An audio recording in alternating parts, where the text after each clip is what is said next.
Hello, friends. Welcome to another episode of At the Table. Today, we have a very special guest, Sean Hotchkiss. Sean is a former GQ writer turned men's coach and the author behind One Man's Heart. He started in the fast lane in New York City, Fashion Week parties, and writing bylines at one of the top men's fashion magazines in the world.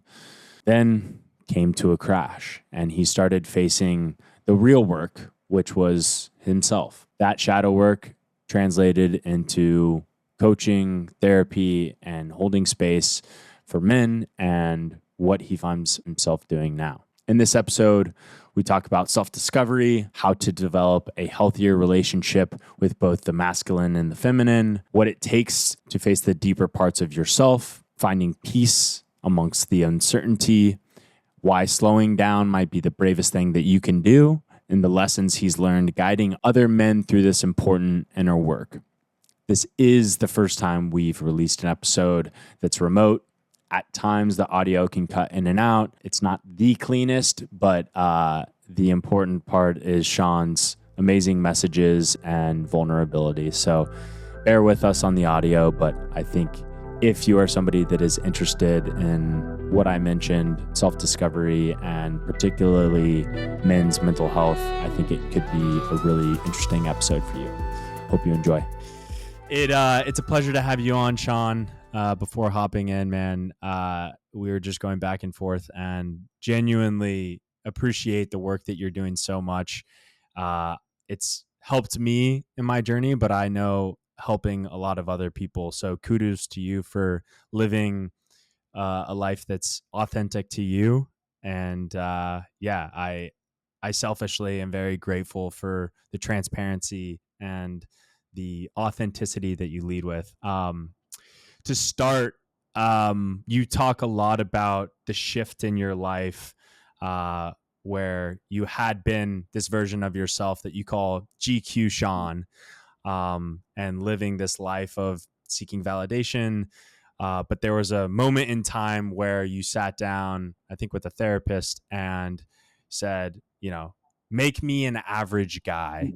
That quote to me resonated a lot because you had, from the outside looking in, all these things that people would love. Walk us up to that point in time. Who was GQ Sean, and why ultimately did you have that conversation with your therapist? Yeah, thanks, Luke. Yeah, and I'm stoked to be here and get to talk to you.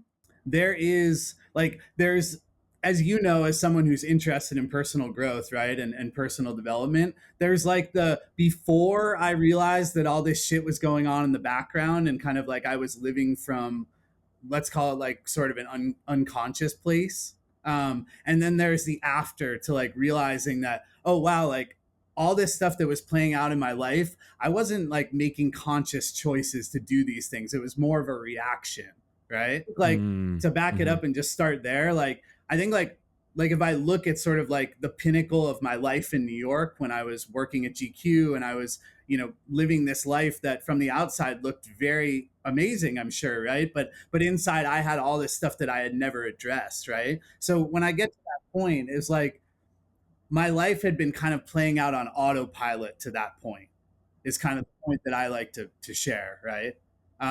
It's like I had been going along and I hadn't really ever been conscious of why I was doing things. I was just doing things the way I was doing them. So and I believe like we all do this, like we're operating from our programming, from our conditioning, until we first have that moment where we wake up and we're like, oh shit, I've been operating on autopilot, right?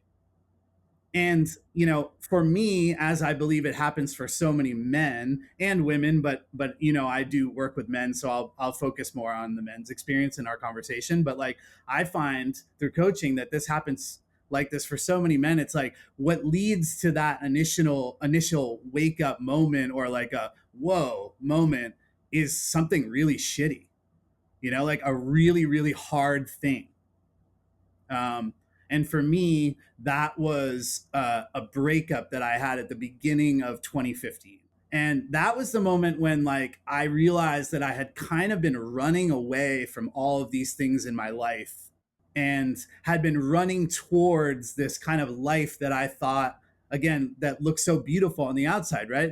And I don't fault myself for that. Like, why wouldn't I run towards those things, right? It's like, it's beautiful. Move to New York City, get the really cool job, like get to get paid for doing what I love, which is to write, right? Like, I don't see any fault in any of that, right? But it was also like, I use sort of the house of cards metaphor, right? Like, that life was built on this very unstable foundation. And until that foundation actually started to fall, I wasn't aware that that foundation was poorly built. So Hmm. that conversation, to come back around, that conversation with that therapist, for me, um, it was actually a life coach that I said that to, desiring, like, hey man, like, I've been trying to just be like this, like, I feel like souped up version of myself forever, right? Like, can you help me just become a regular guy? Like, that came from this desire to, like, stop pushing so hard to be this, like, perfect version of myself, which I've since come to realize was coming from this desire to overcompensate for all of this shit that was underneath that I needed to address and hadn't addressed. Yeah, almost like the mask analogy of what you interpreted the world wanting you to represent, and probably giving you that same validation for becoming, but then realizing the the praise that you were getting in that, within yourself, wasn't what you thought it was going to be. What signals do you feel like you started to see within yourself that led you to that conversation? Obviously, it sounds like, there was writing on the wall. You would, I know in your writing had mentioned some other things that came up, but for somebody that might be in a similar spot, where they're not happy with their own self identity, what are some things people can potentially look for? I think for me, the big one that came up a lot around that time was like this general sense of like meaninglessness in my life. Like, I had worked my way to get to this place that I thought would be so amazing. And I see this with so many men. It's like, we're like really capable guys, and we set out and we achieve all these dreams that were supposed to like be deeply satisfying and fulfilling to us. And then we get there, we get the job, or we get that certain, like, title or paycheck, or we get the book deal or whatever, and it's like, for me, like, what would follow those moments often is like this depression of like, that thing was supposed to make me happy, the right relationship, right? Like, I get the relationship with the woman who I'm like, oh my god, if I could get that woman, like, holy shit, I'd be good. And then I'm with her and I'm not good. So, so it's like, and again, I think this is a big one for men. I think we're kind of taught that if we get these things and if we achieve these things, we're gonna be fulfilled, and then we'll achieve those things, and it's not working. And at least, I don't know your experience with this, but the first few times that happened to me, I was like, oh well, if it didn't work that time, I'll just get another thing and then it'll work, like, oh, if it's not this Hmm. car, it'll be another car. If it's not this jacket, it'll be another jacket. If it's not this woman, it'll be another woman, right? And I just kept playing that game. And I think what happened to me in 2015, when I kind of had that bottom moment, is I was like, holy shit, like, I'm never going to get that thing out there that's going to fix me. So, like, what the fuck do I do? And that was really the beginning of my journey, honestly. In earnest, at least, I was like, okay, well, I guess I gotta figure this out. Then I gotta look somewhere else than outside me. Hmm. And start having conversations with somebody that could potentially help. Yeah. Um, so you sit down, you have that conversation with the life coach. What happens thereafter? Well, in 2015, actually, I after this particular breakup, I was just in so much pain that the first place I actually went in New York was this really beautiful therapy group that was run through the Psychodrama Institute of New York. And psychodrama is like, it's like acting out your inner life and your relationships and early childhood experiences on a stage in front of other people. Hmm. It's a dynamic and kind of like interactive improv type of therapy. So the first place I went was there because I was just in pain, and I was like, I know that there's some digging I need to go into here. Um, and my mom and my stepfather, like you, I have family members who are involved in the therapy world. And my mom was a social worker for years in LCSW, and my stepfather is a counselor and an acupuncturist, and they'd been in the healing field for a long time. So they gave me some advice on kind of where to look. But I think one thing I'm leaving out, which was like a really big piece for me with this, was in 2015. The other thing that I discovered was I discovered a book. It was called The Flying Boy by an author named John Lee, he's still around. He's in his mid to late 70s now. And I don't know if you know Robert Bly, who wrote Iron John. He's a big men's workbook from the late 80s, I believe. John was like an acolyte of Robert's, and this book like blew my fucking mind. Like I like similar to like you shared with me before he jumped off, how you saw pieces of yourself in my story. I was like read this book by this guy John Lee, and I was like, holy shit, man, this dude sees me. Like he has the same shit as I have. And of course, the book is all about how he went through this like deep, I'll call it like a dark night of the soul, like this total identity crisis when he lost a relationship with a woman. So I was like, oh my God, it's me.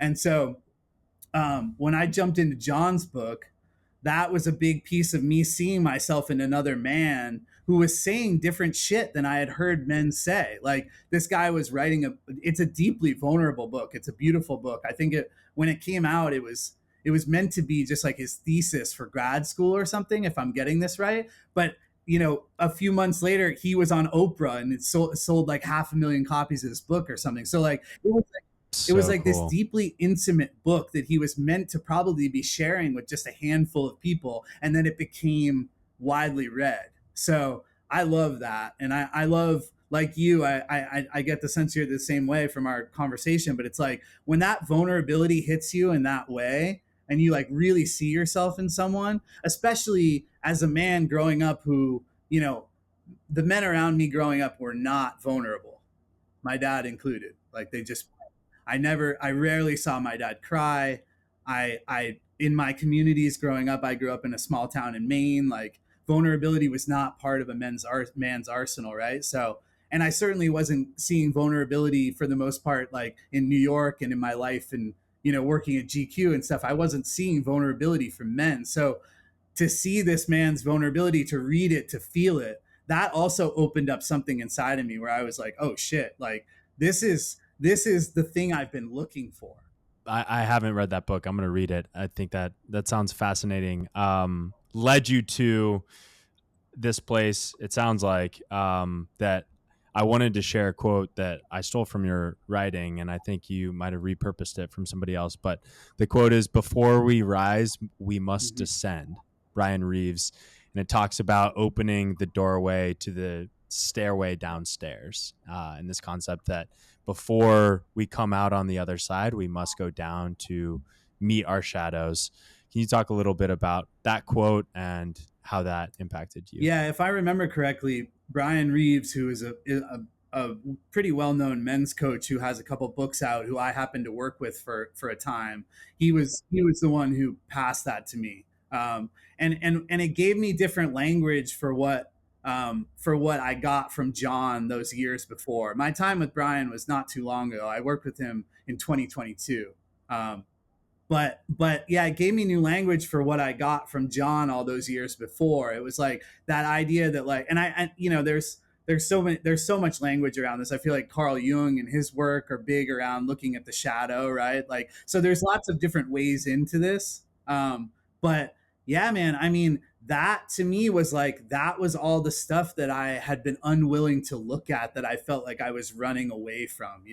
The whole concept of John Lee's book is a term I believe that Robert Bly coined, which is a flying boy. And the flying boy is like a man who stays a boy because he's flying away from trying to escape his shadow, essentially.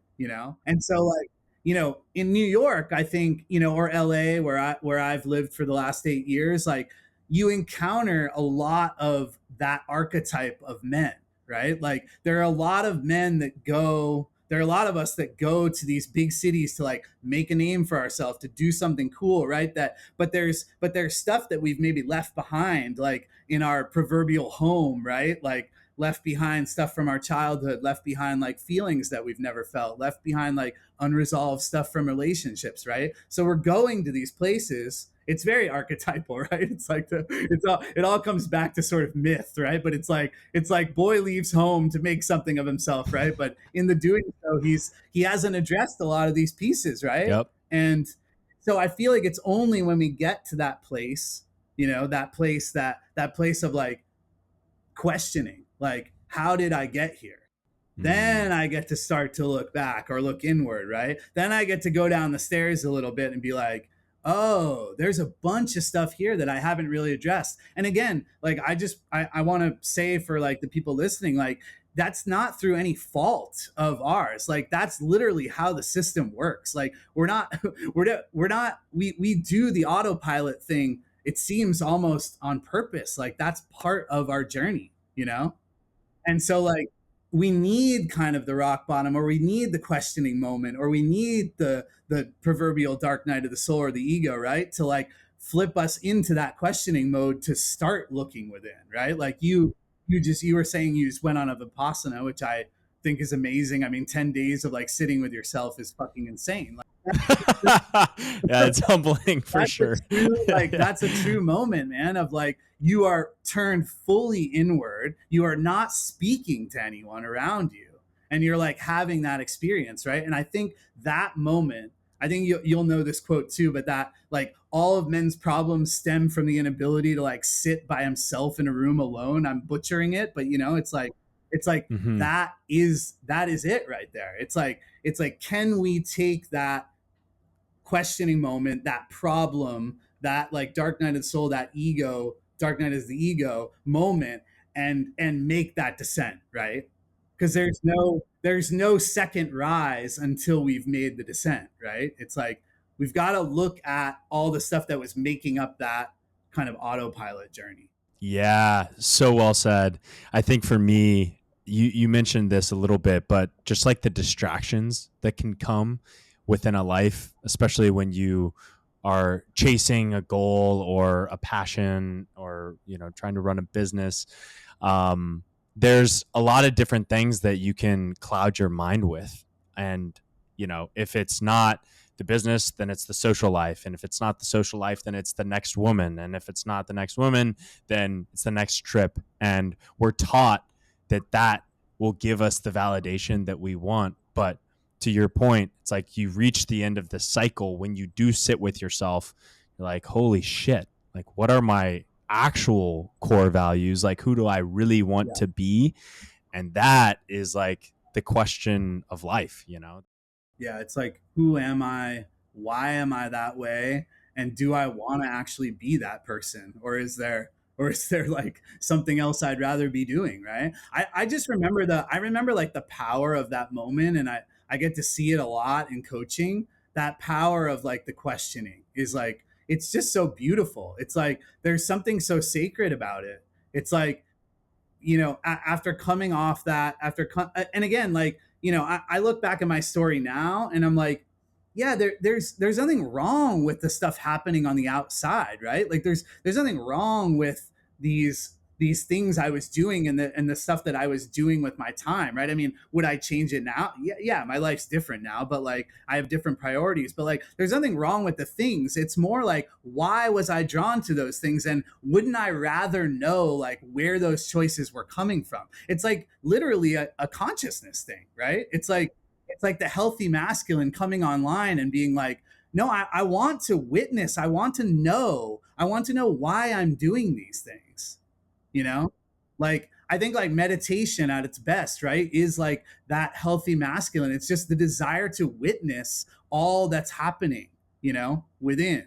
And then I think the feminine stuff is more around like, yes, I'm witnessing it, but can I fucking love it? Can I accept it? The question bit I think is really important, because once you begin to question certain parts of your life, it sounds like that awareness will just trickle into your everyday actions. And once you start to question one thing, then it becomes more apparent.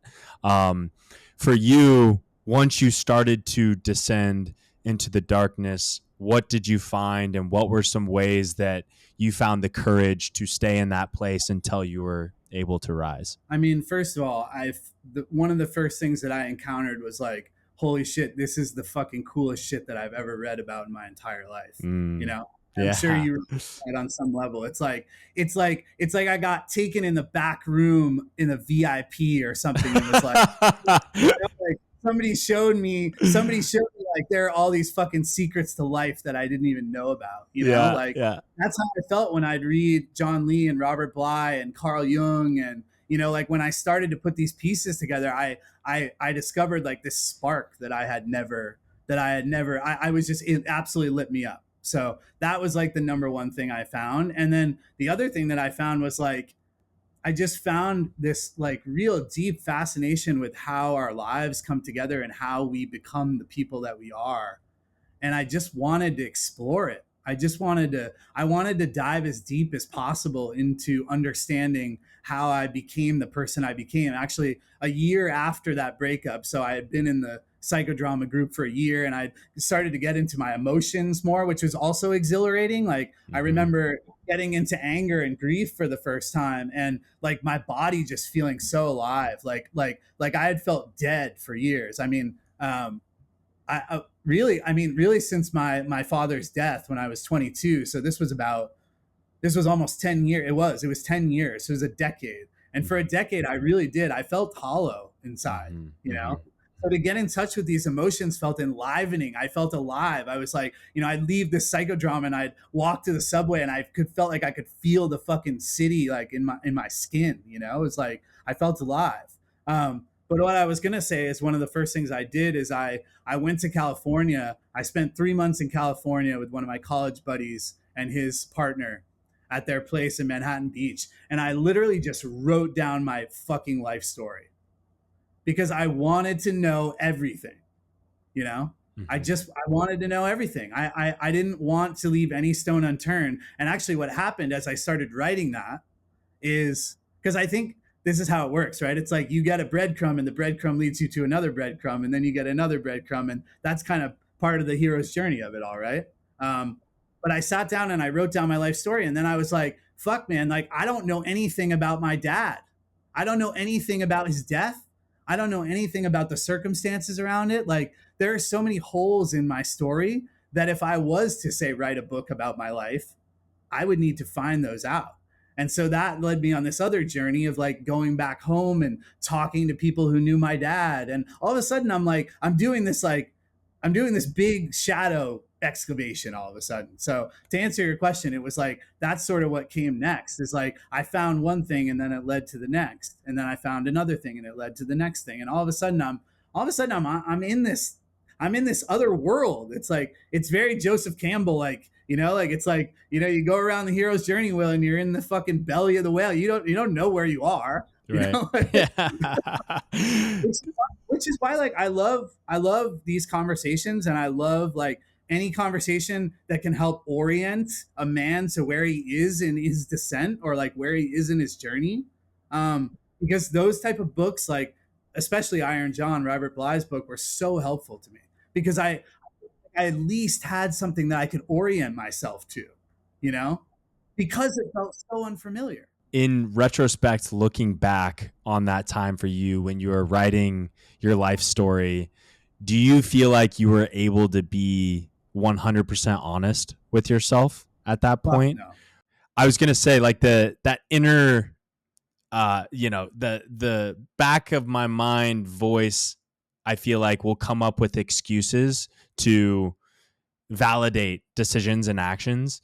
How did you begin to tap into more honest conversations with yourself through that journey? It was multifaceted. I think first by just being willing to keep writing, keep digging, keep going through the process. But I remember a very specific article that I wrote for GQ. Actually, it was one of the last pieces I wrote before I left.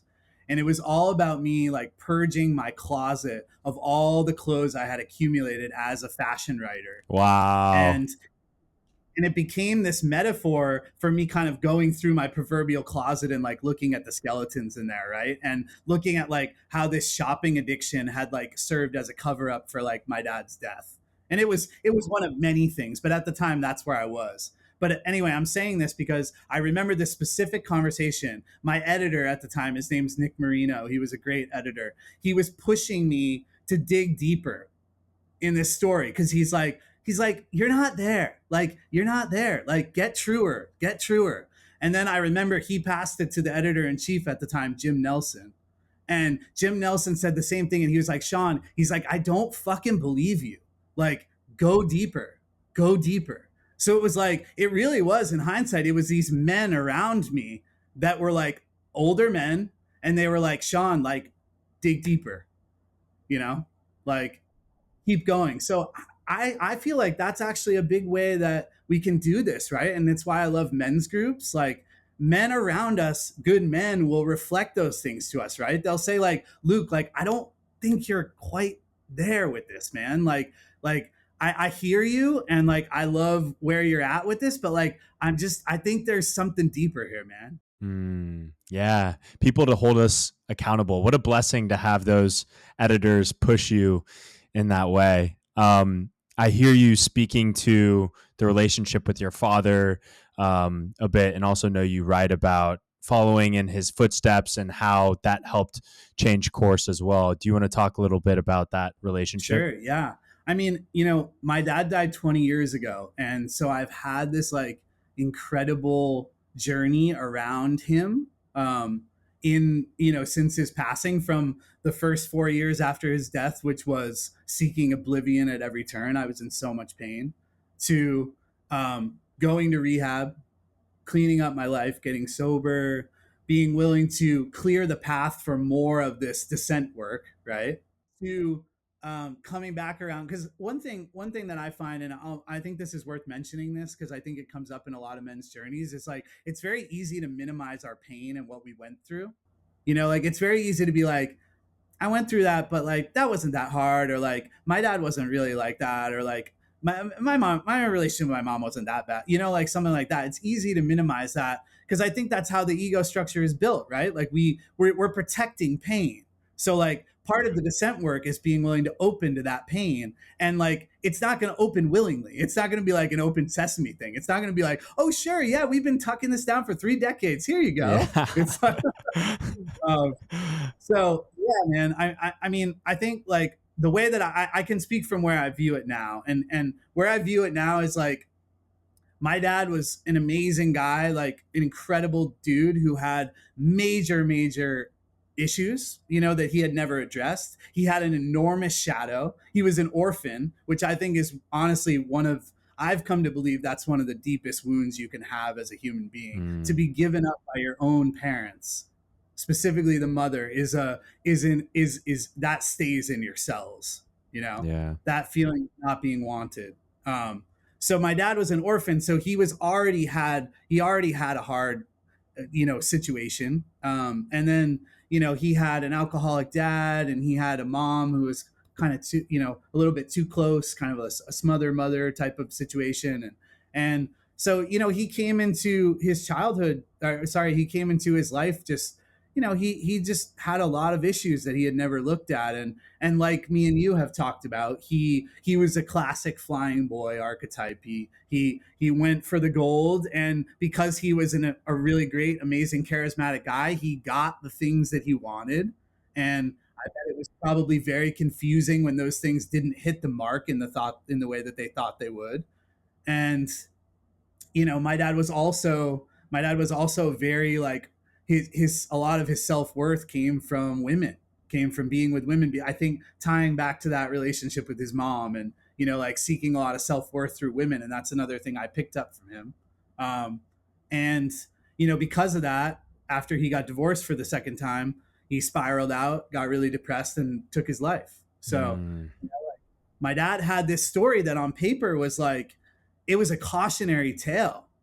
It was like, Sean, this is where you will definitely be headed. I mean, in 2015, when I got out of that breakup, I was suicidal.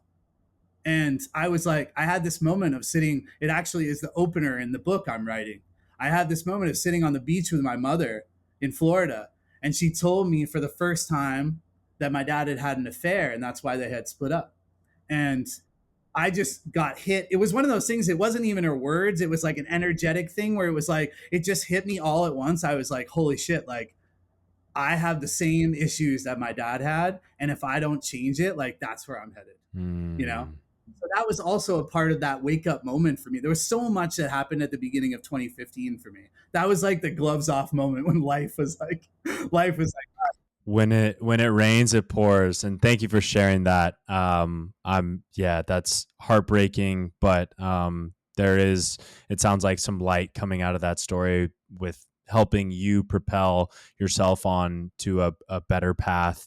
I know you mentioned a couple times that, there's this relationship to women where you might seek validation in them versus just like looking at yourself and being proud of yourself. For clients that you see, what are some tools and ways to become more aware of those habit patterns? well, I think it's important to state that like this starts very naturally. I think it comes, this particular orientation from men, like getting most of their self-worth from women, comes as a result of like a generations old pattern, like I think boys in general, because I don't want to pin it on just on the fathers necessarily, but I think boys in general, especially the last handful of generations, are like so sorely lacking for like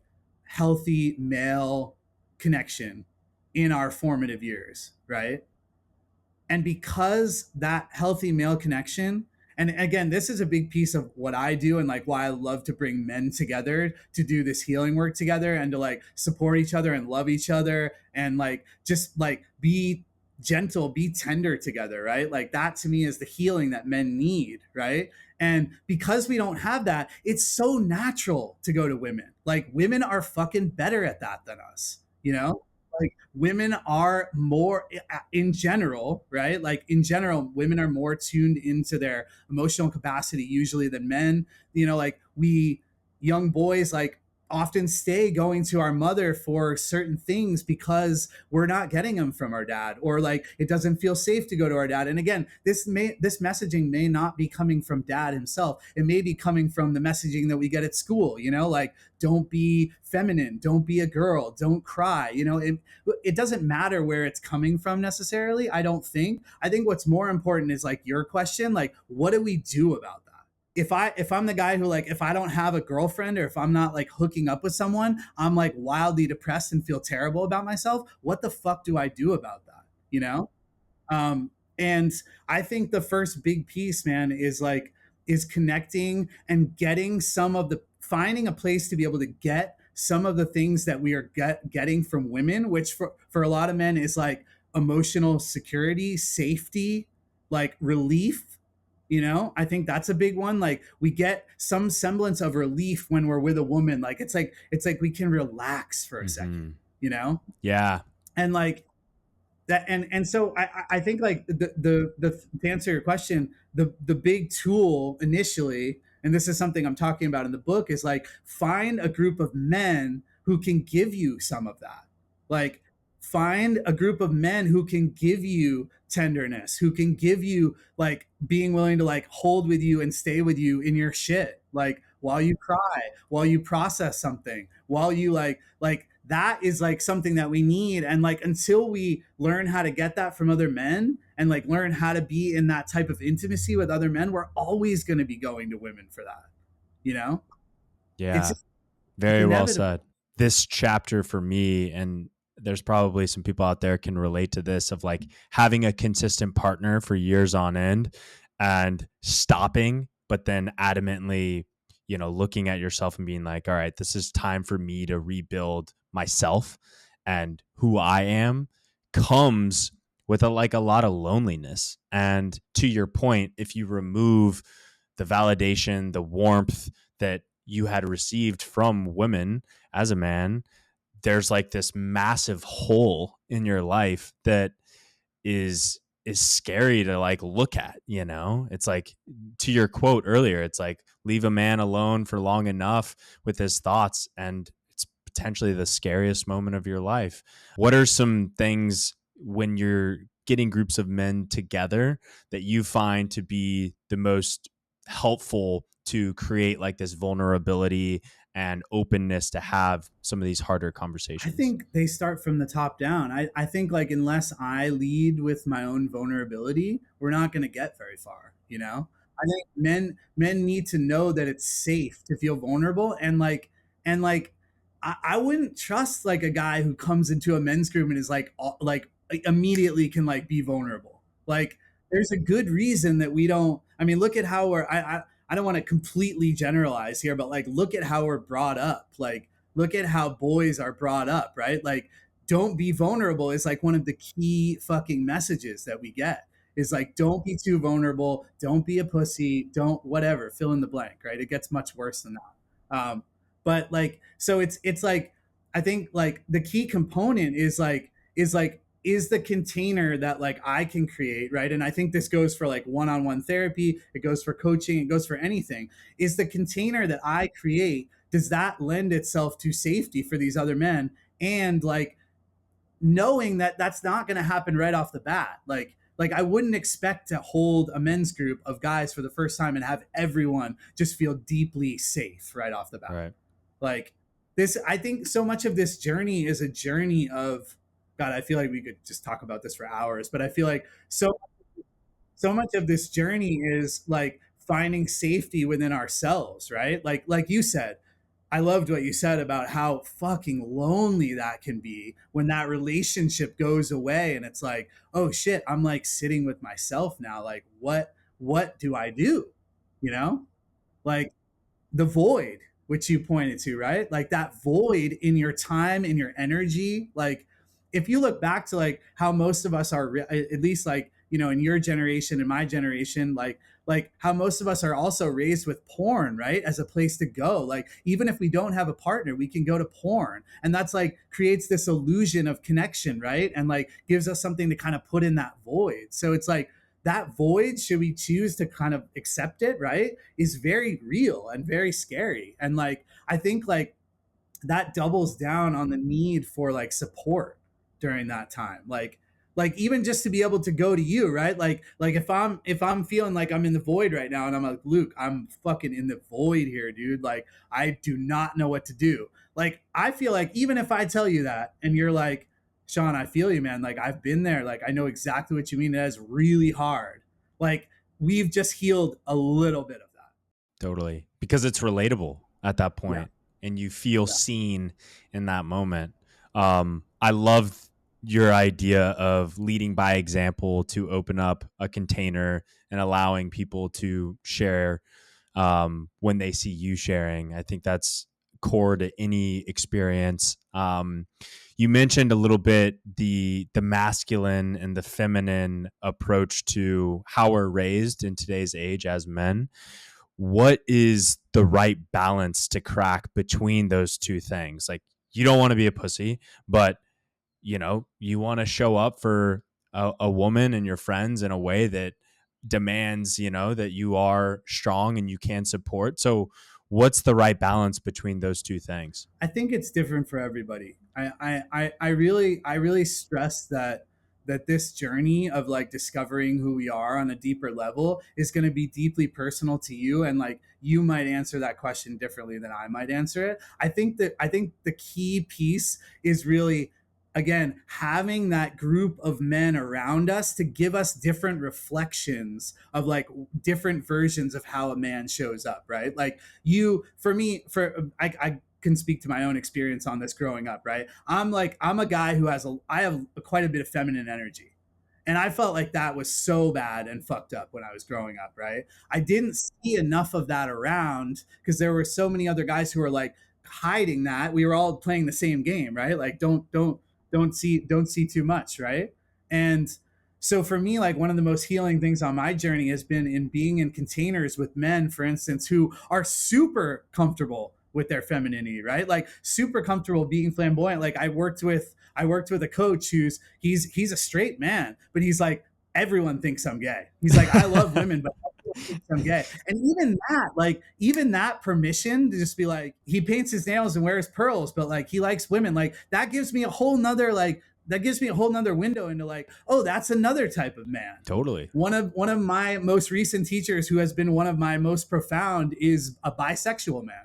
And he actually grew up intersex, which means that he actually had breasts growing up, which, as you can imagine, he got teased violently, right? And abused. But he always says, he's like, I just couldn't hide how fucking weird I was, because I was. So like, he's like, I got over that shit quickly. I had to. Yeah.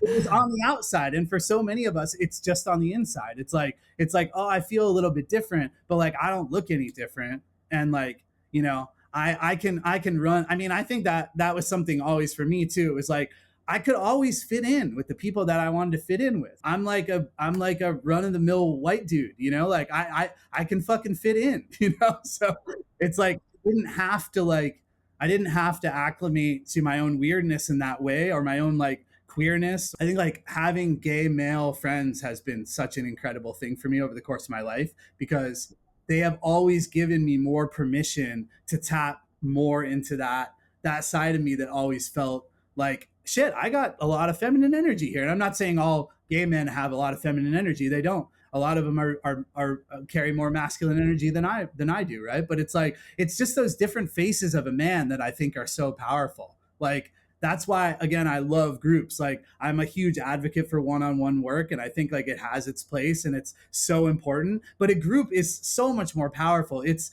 whatever X number of men are in the group, more powerful. It's like, it's, if there's 7 guys in the group, it's 7 times more powerful than one-on-one.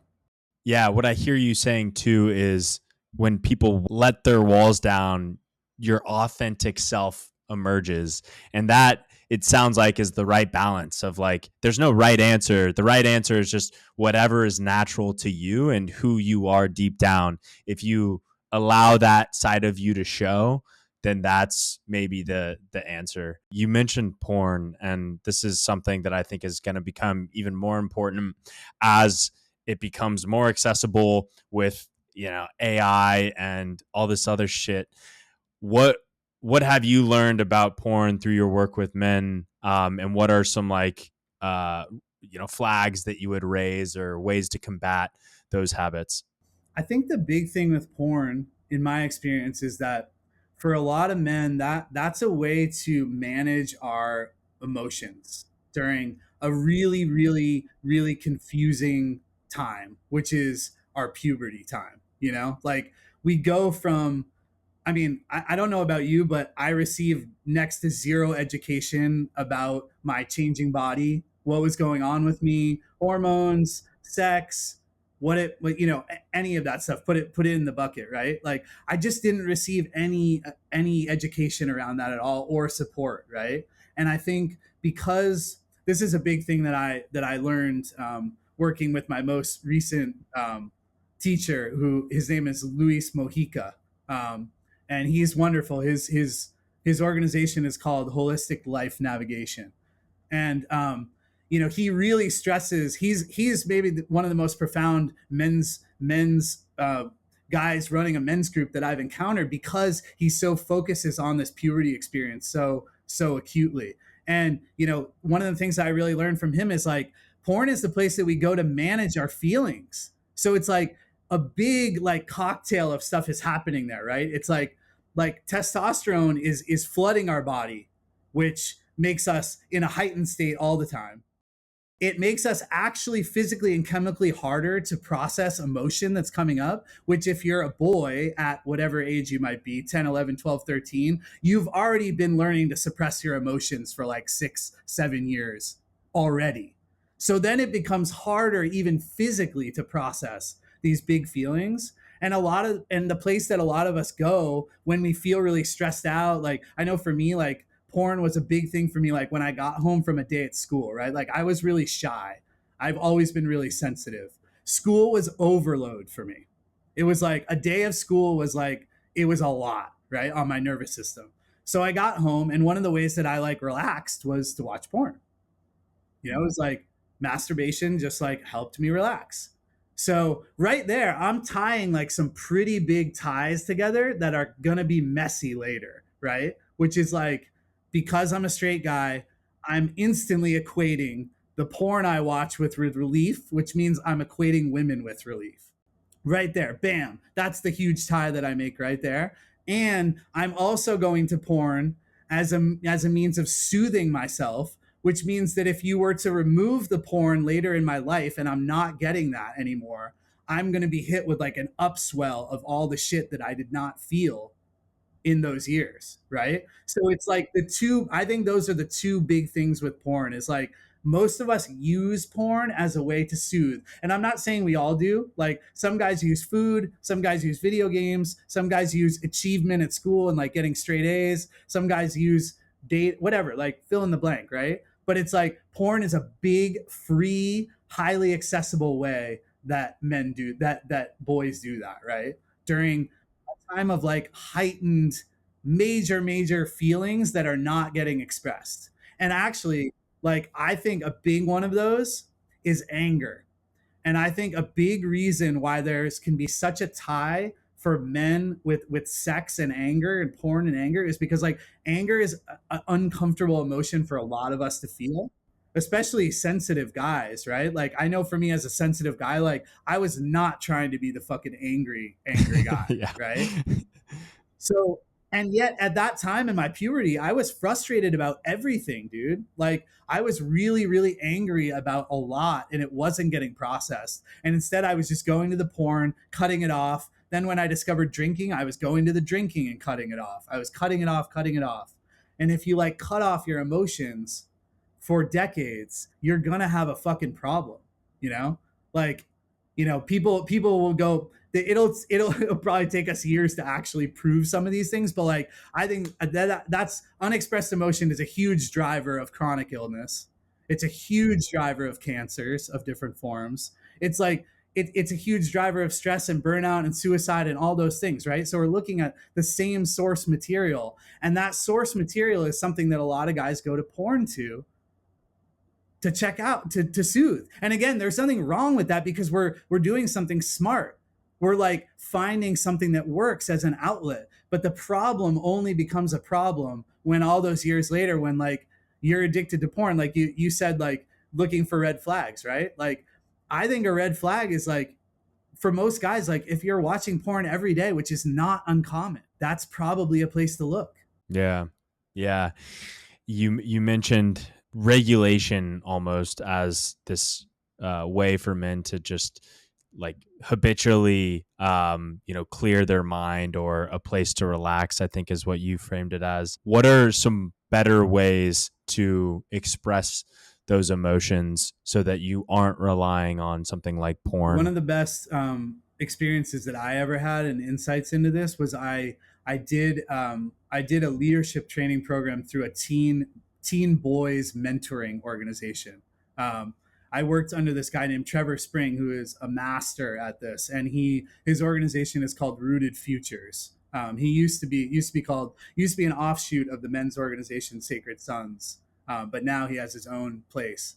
Um, and working with these young boys, like I saw like how puberty could be for young men if they had a really supportive group of men around them, for instance. Like again, it's like that old line, it takes a village, right? Like I think one of the other issues in modern life is that we're all so secluded, you know? Like there isn't just like a big group of guys that you can go hang out with usually and talk about everything under the sun, right? Like talk about stuff that's coming up with your body, talk about women, talk about like, and then also the other stuff like the sports and the stuff that we do talk that we do tend to talk about, right? Like but man, like being on the inside of this experience was so powerful. Like watching 10, 11, 16, 17-year-old boys have the support that they needed during that time, and to get to watch how that brought out this sense of self in them. Like I shit you not, Luke. Like I had met some 20-year-olds who knew themselves better than I did, and I was 40 fucking years old. Seriously. Because Wow. they'd been Yeah, in this it's program. powerful. They'd been in this program for 6 years. Like the confidence on these kids, like it was moving, like it was beautiful. Mm, And like I think to answer your question, like that's what we need, is like that is the remedy, is like let's get involved sooner. Like it's great to do this work when we're like our age, but like let's get involved sooner. Like let's create more organizations where we can get involved with young men at an earlier age. That's a huge medicine. that's spot on for somebody that is bought in and, maybe doesn't have the access to a men's group, or, maybe doesn't have the friends that they feel like they could trust through this process. Is there anything else that you would recommend to help, get these emotions out, or tools that you've seen work in clients? I mean, I think it can really all start with just one relationship, Hmm. one friend, one friend who you meet and you share things with, And of course it's going to feel vulnerable, right? Like it's going against some of the programming, right? But I think there's something I feel really inspired when I look at like Gen Z and like the ways that some of these, like the ways that these young men were like connecting in these containers, like just the level of compassion was like off the charts. It was like way higher. Um, but I think, for guys, for guys who are a bit older, I think just starting with one friend, like one friend, one group, one organization. Like I did a lot of 12-step stuff. That was super helpful for me, just because it was a place that I went and I was able to connect in a real way with other men. When I moved from New York to LA, I felt like I had a huge leg up because I could just stick my head into an all men's 12-step meeting, and I had a men's group right there. I just had to show up. Yeah, no, that's I think that makes sense. And yeah, for me, I'm lucky to have a group around me that, you know, encourages me to share things and hold space for conversations like you're mentioning. But it wasn't always that case. And I think to your earlier point, you have to lead with that if you want to be able to share that ultimately. Shifting gears a little bit, you had a piece recently called Work in Progress that talks a little bit about uncertainty. Um, how have you been able to find peace amongst the work that you're also doing on yourself, and in some areas of your life not being maybe where you wanted to be at that certain point in time? Talk a little bit about that piece and some of your learnings. I think for me that piece in particular was just, yeah, a willingness to let it be messy. I think like perfectionism is something that I see just absolutely running rampant in men these days, and the ways that it manifests is often what we were talking about earlier, where it's like I feel like I always got to be the best at this and I got to achieve this, and it becomes this like nonstop grind, right? And I think one thing that's become really attractive to me is like thinking like how much am I able to kind of peel back from that and come back to this place of like, oh, like, yeah, I'm I'm always gonna be a work in progress. Like it sounds so obvious to say, but like I think like coming from an intense perfectionism like I've had in my life, because I I I brought that same perfectionism from, call it the outer world, into my inner process too, and my healing journey, right? Like I was the guy who like jumped in head first and always had to do fucking everything. I wanted to do all the plant medicine all together at once. I wanted to do all the therapy groups. I wanted to just jump in and do that, and then I realized I was just kind of doing the same thing I had always done, you know.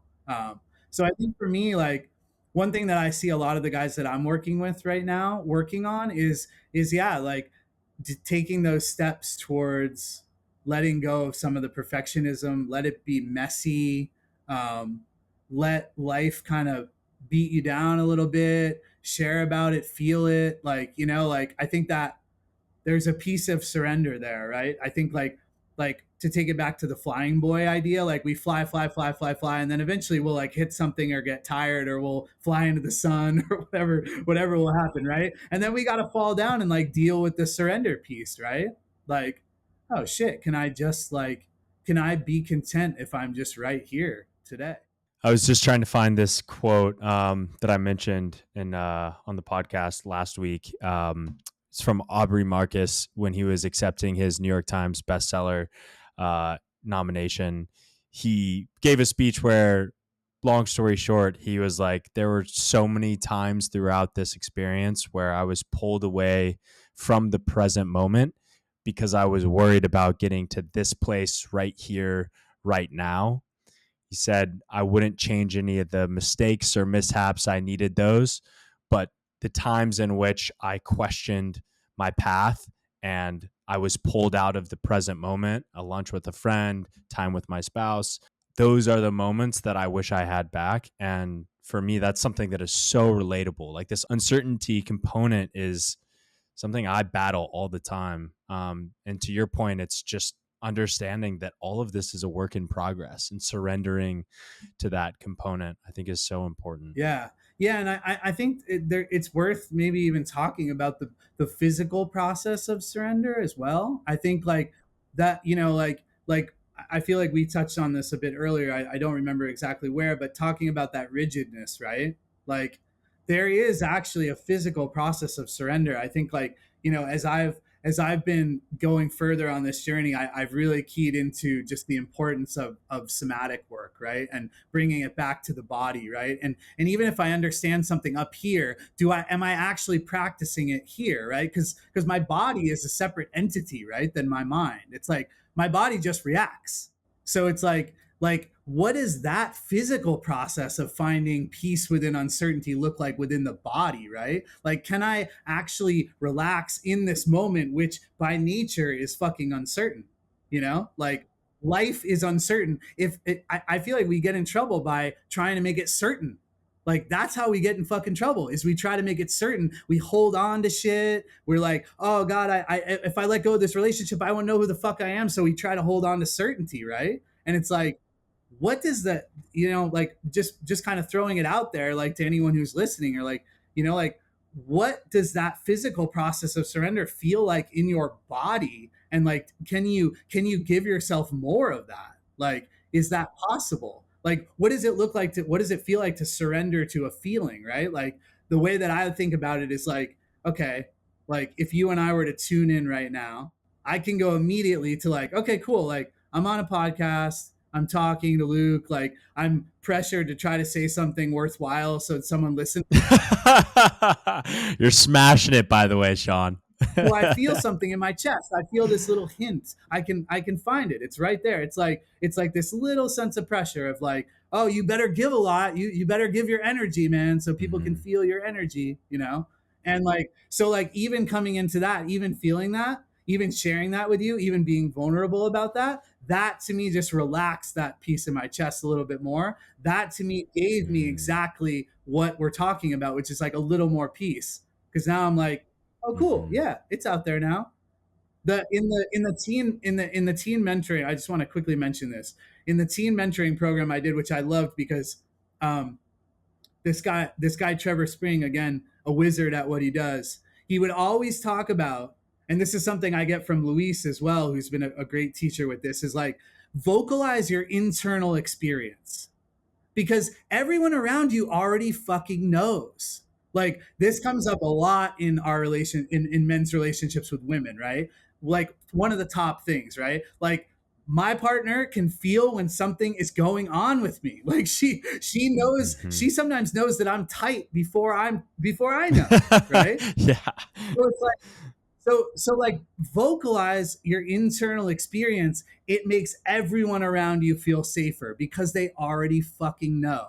And like these teen boys were so clued into like if I like showed up with them and I'm supposed to be the mentor, right? And I'm supposed to be like, I got the wisdom. I'm like a baby, Yeah. right? And like I show up and I'm terrified because I like there's like a teenage boy inside me who feels like he's like reliving his like middle school years, Yeah. right? They know.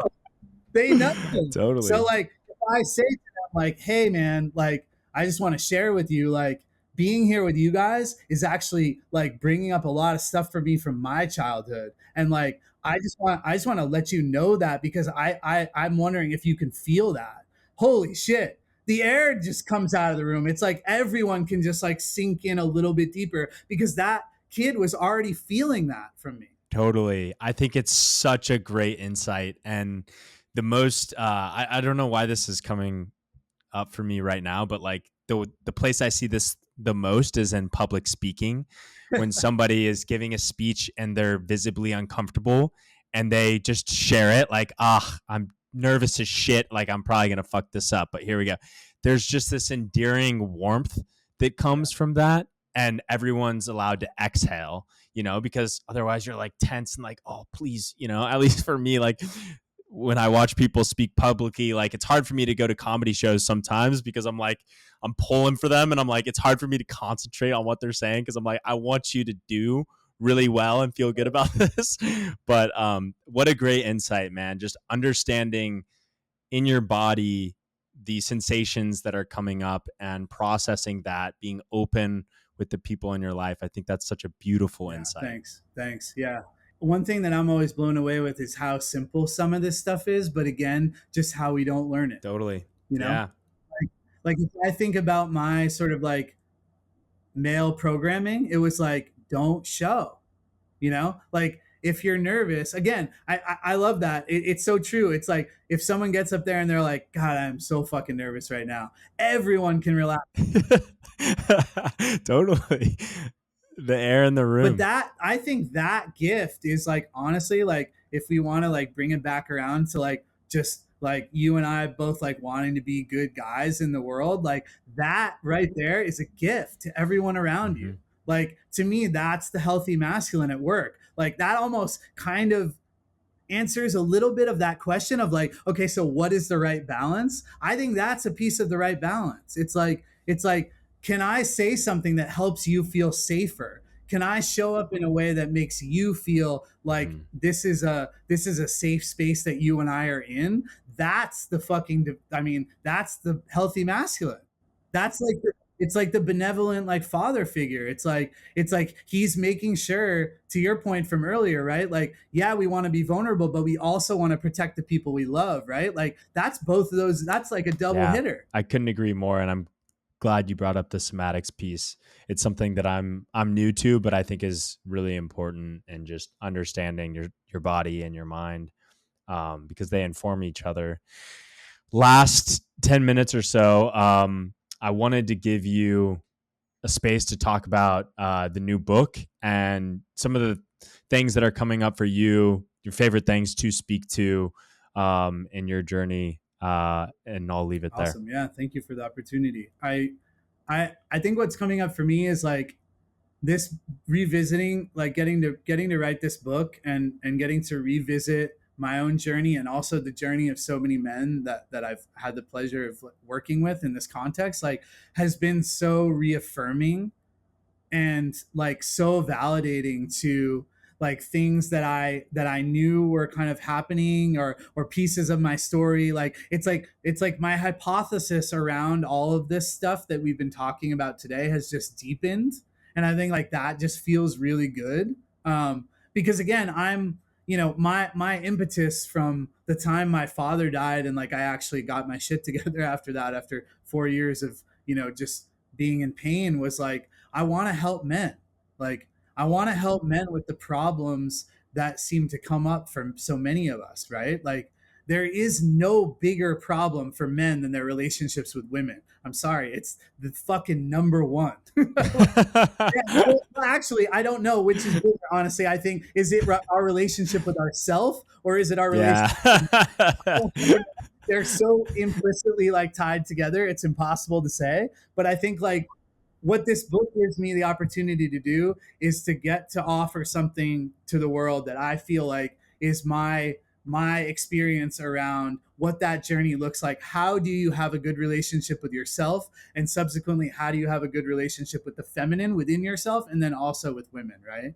And one of the most healing things for me is I've been in a lot of containers, healing containers and growth containers and coaching containers with women. And that has been one of the most healing experiences for me, because I've really gotten to hear women's experiences, and my partner has been amazing for this too. She's like, as much as I care about helping men, she helps about caring sorry, she cares about helping women. And so it's been like this really confronting mirror at times, because she's like, you live in a bubble. Like, the men that you know is not what is happening out there in the world. Like she just reminds me of that constantly, because I forget, man. Like, I get way too used to conversations like you and I are having right now. Like, that is what makes up my world. That is what makes up my personal life. Therefore, like, I just fucking forget sometimes all the shit that's happening.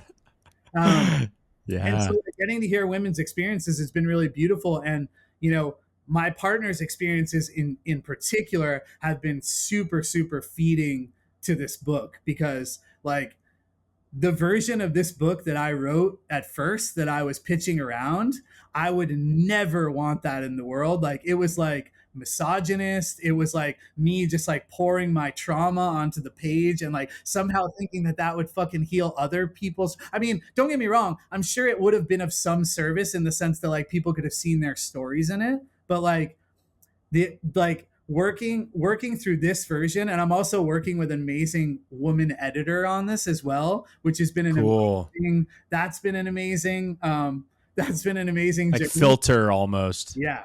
Yeah, because she'll just call me out. She'll be like, you're doing the thing you're trying to help people, men not.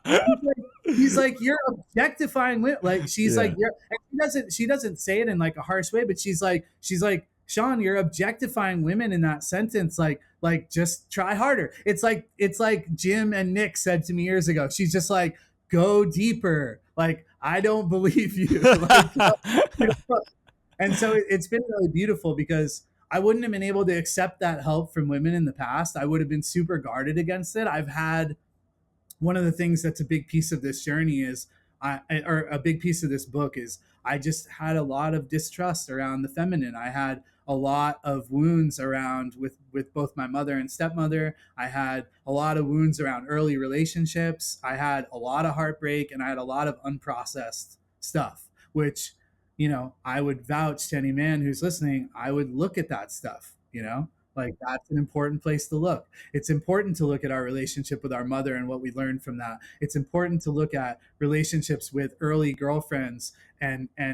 big relationships in our lives, and how those shaped us and what we picked up. Right? Like, it's super important. It's as important as looking at our relationship with our dad, and like, how are we carrying on these unconscious patterns that are in our lineage, that are in our male lineage. It's just it I don't There's not one that's more valuable. They're both really valuable. It's like that, all of that makes up who we are. So I think, like, that's a long way of saying sort of what I'm learning from this book, and the value in men and women having these conversations. I've had so many women be like, thank God you're writing a book like this. Like, it's so validating. They're like, it's so validating. I'm not saying that to pat myself on the back. It's been brutal for me. It's been like a brutal confronting exercise in every fucking shadow corner. And it will continue to be when I have to go out in the fucking world and talk about this book. Totally. Like, there's a piece of me that is fucking terrified for Yeah. that.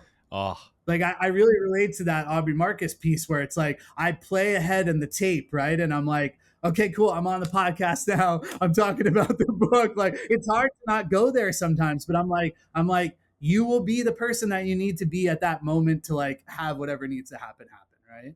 yeah, totally. Well, I'm so excited to read it. I'm probably gonna have 5 women buy it for me and hand it to me, and like, you need to fucking read this. But yeah, man, really Totally. excited for you and to dig in there.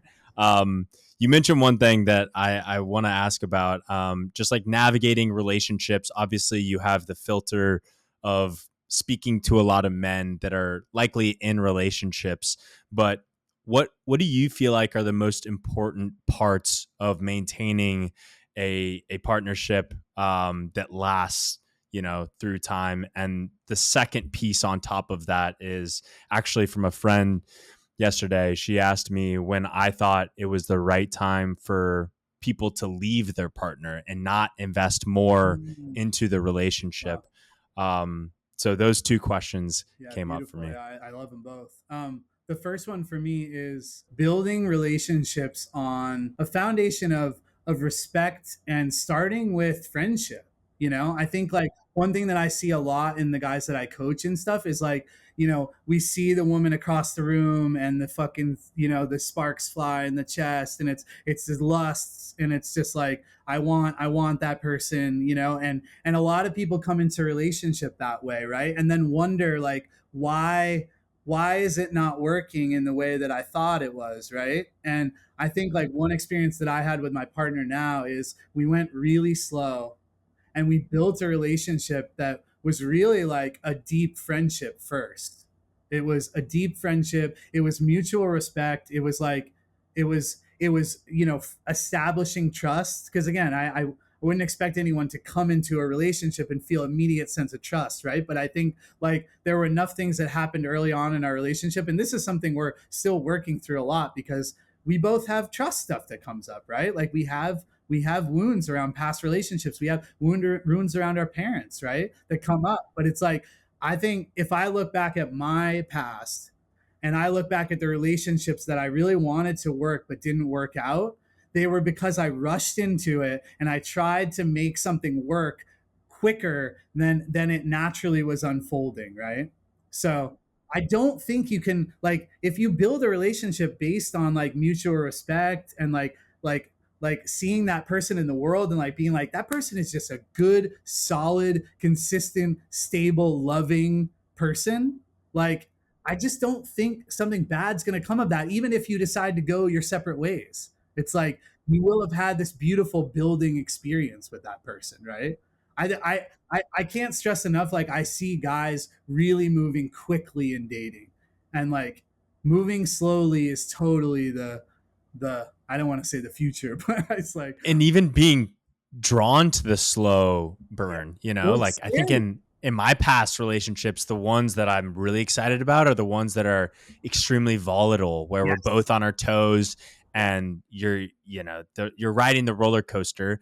And those you ironically want to take quickly because you want to make sure that you're secure, and then you pull back. And to your point, I think that's a really good one. It's just slow and steady, friendship first, getting more comfortable Yeah, in and it. I also want to say that that's not going to be easy. It wasn't easy for me. Like I was like, I think for a guy who had a lot of his self-worth wrapped up in women and in sex and some of these other things, like going slow is really fucking hard for me. Like I was like I felt the frustration, I felt the anger rising up. I felt the like I'm not getting what I want here, like, and yet that was part of my process. So just knowing that that will also be difficult, and that will bring up things, that will bring up opportunities for intimacy and sharing with this person, that will also lead you to understand if this is a good person to want to partner with, right?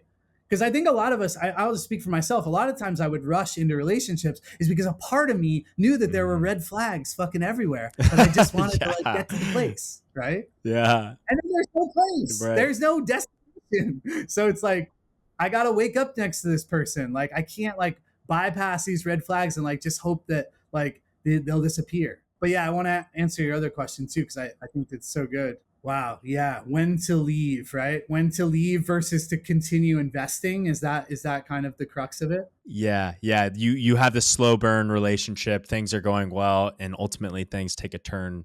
What are the signals you see in your clients where it's like, okay, like you've invested enough, it's time to leave? Yeah, I feel like it's a little nuanced, but what I feel like saying is I feel like if there's not a willingness from both parties to come back and to work on the next piece, that is a good time to say, okay, I think maybe we got what we needed from this. Like if when I tend to see problems in relationships is like when one person wants to work on the relationship and the other person doesn't, or like one person wants to grow and the other person's like, I like it here where we are. I want to be safe in this place and not expand too much. And Mm-hmm. I think that's where, and this tends to happen a lot in the personal growth world. And I feel like people listening to this are going to be into personal growth, so it's important to mention, right? It's like a lot of times one partner will get into personal growth and will start growing, and the other person's not trying to go on that pace, right? Or not trying to go in that same direction. And that will really expose if the road is forking. So yeah, I feel like the willingness thing is really big. The willingness thing is like is this person willing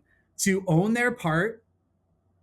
Because that's a big one I see too. I think guys, I know guys, we're not always so great at this, and I've experienced women, having troubles with this too, but like owning our part and like being willing to work on that next piece, being willing to give the other person what they are asking from us, and to be able to do our own work, to be able to, to challenge those kind of blocks. I feel like it's teamwork, man. Like at the end of the day, that's what I'm learning in my current relationship, is like the best relationships are a team. If it's not a team, it's not going to work, like there's like, I don't remember who I got this from, but I got this from some relationship teacher. It's like there's the two individual people, and then there's the third thing, which is your relationship, right?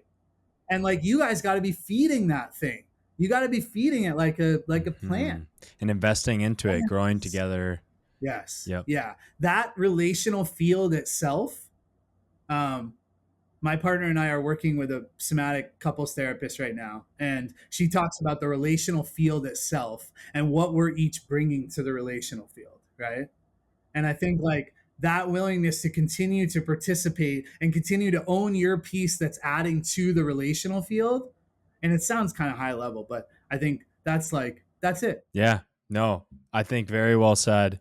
We're wrapping up here on time. Are there any other insights or topics you wanted to mention before we close? I don't think so, man. I'm super appreciative for the conversation. I could talk about this stuff for hours with you. But yeah, I think that's a good place to leave it. I think, relationships, again, I'm fascinated by relationships, and I feel like I'm in many ways in my own life, I'm only at the tip of the iceberg. I feel like I did a lot of work that was solo work, there was relational elements to it, but it was all about that deep descent and really going inward and sitting with self and all this stuff. And I feel like now this place that I'm in my life is all about relationship. It's all about how I bring myself to the world at large, how I bring myself to relationship.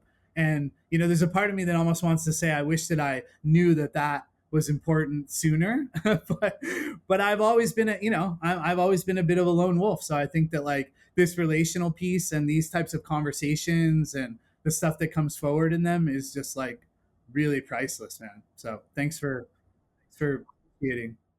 And I just have to say, man, the timing component, like I hear you on that, but the cool part is you're not just developing that relationship with yourself, you're also helping other people develop that relationship with themselves. And that's so powerful, man. And like, I'm very, very grateful that people like you in the world exist and are on a mission to speak to a lot of these things that we all need. And a lot of times we don't necessarily know that we need it until somebody like you comes along and speaks to it. So thank you so much for your work, your time today.